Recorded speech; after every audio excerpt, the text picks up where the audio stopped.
German theologian Dietrich Bonhoeffer. As a 24-year-old theology graduate student, found himself at Abyssinian Baptist Church, listening to the Reverend Adam Clayton Powell. And it was there that he realized the power of discipleship in Jesus Christ. This young German student who was graduated college just before the Nazis took over Germany, somehow found his way to Harlem at a black church, listening to a show-enough black preacher. But Dietrich Bonhoeffer offers us this: costly grace is the gospel which must be sought again and again and again, the gift which must be asked for, the door at which a person must knock. Such grace is costly because it calls us to follow, and it is grace because it calls us to follow Jesus Christ. It is costly because it cost a person their life, and it is grace because it gives them the only true life. It is costly because it condemns sin, and is grace because it justifies the sinner. Above all, it is costly because it cost God the life of his Son. Yea, we were bought at a price. And what has cost God so much cannot be cheap for us. Come on now. Above all, it is grace because God did not reckon his Son too dear a price to pay for our life, but delivered him up for us.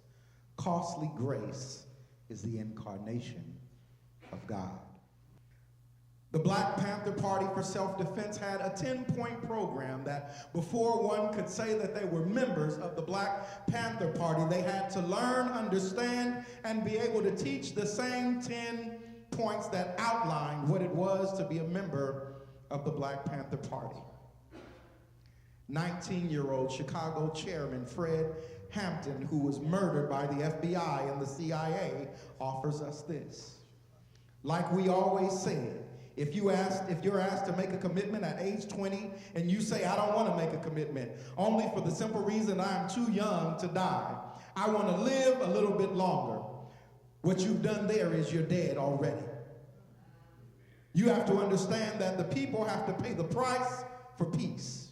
If you dare to struggle, you dare to win. If you don't dare to struggle, then you don't deserve to win. Let me say peace to you if you're willing to fight for it. Then Yeshua HaMashiach, Jesus Christ, the 30-year-old Jewish Palestinian radical revolutionary rabbi who was called his unlikely band of disciples, says foxes have holes and birds of the air have nests, but the Son of Man has nowhere to lay his head. Jesus then says, whoever wants to be my disciple must deny themselves and take up their cross and follow me. Jesus says, those that eat my flesh and drink my blood dwell in me, and I in them. As the Father has sent me, I live by the Father, so that they that eat me shall live by me. Jesus says we must count the cost of what it means to build a house of discipleship and go to war for the glory of God. No matter whether we're talking about revolution, freedom, justice, it's going to cost us something. Yes. In this morning's text, Jesus has been in a series of conversations, but we find Jesus walking and being followed by a large crowd of people. Tell somebody there's always a crowd. And he stops, turns to the crowd and says to them, anyone who wants to follow me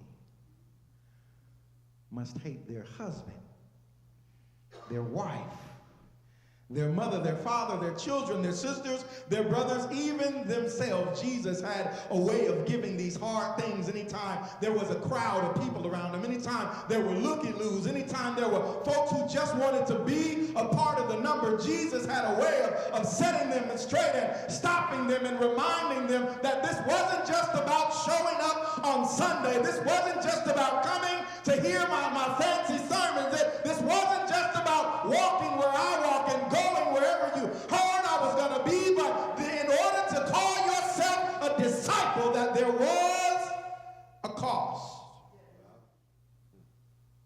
How can Jesus ask us to sacrifice the very thing that we care so much about?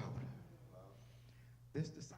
But when we actually begin to look at the text, what we see is Jesus is not calling on us to offer a worldly hate for those that we love. He is not calling us to simply abandon and walk away from everything. But what he is telling us is that there are times in our life where we'll have to make a decision between the gospel and those who we love. That there are times in our life where we might have to turn in a different direction, that those who care about us might not be prepared for that. There might be a time in our life where we might have to separate ourselves from those that we love so that we can be of use to the Father. That there's times in our life where God is going to call on us and we won't be able to say, wait a minute, let me go and take care of my son. Let me wait for my mother or my brother to pass away. But the time is now and the urgency is now. And if God can't depend on us to go and do what he says do and say what he says say, because we are worried about our family, we cannot pay the cost of discipleship.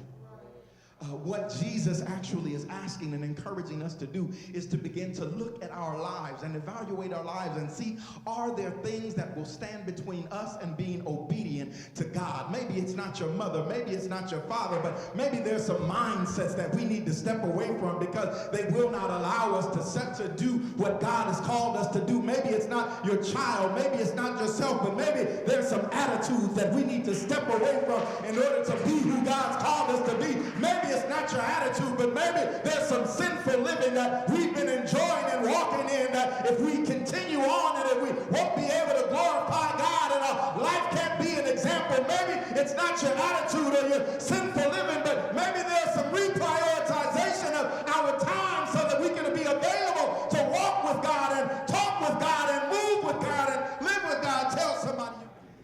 Again, I just want to point out that there are throughout the scriptures, we see that there are 3,000 and 5,000, that there are droves of men and women that interact with Jesus every day. Yet at the day of Pentecost, we only meet and hear about 120 in the upper room. Tell somebody, you don't have to be a disciple. I just want to help somebody this morning that if you're comfortable with being a church member, if you're comfortable with being a Christian, if you're comfortable with just looking nice and dressing nice, that I don't want to peer pressure you into being a disciple. But this morning, if you want to be a disciple, Jesus is saying we've got to count the cost. We've got to look at our lives and look at where we are and decide if there are things that we can move out of the way and shift out of the way in our living, so that when the Lord calls on us, that when the Lord has need of us, that we're available and able to move.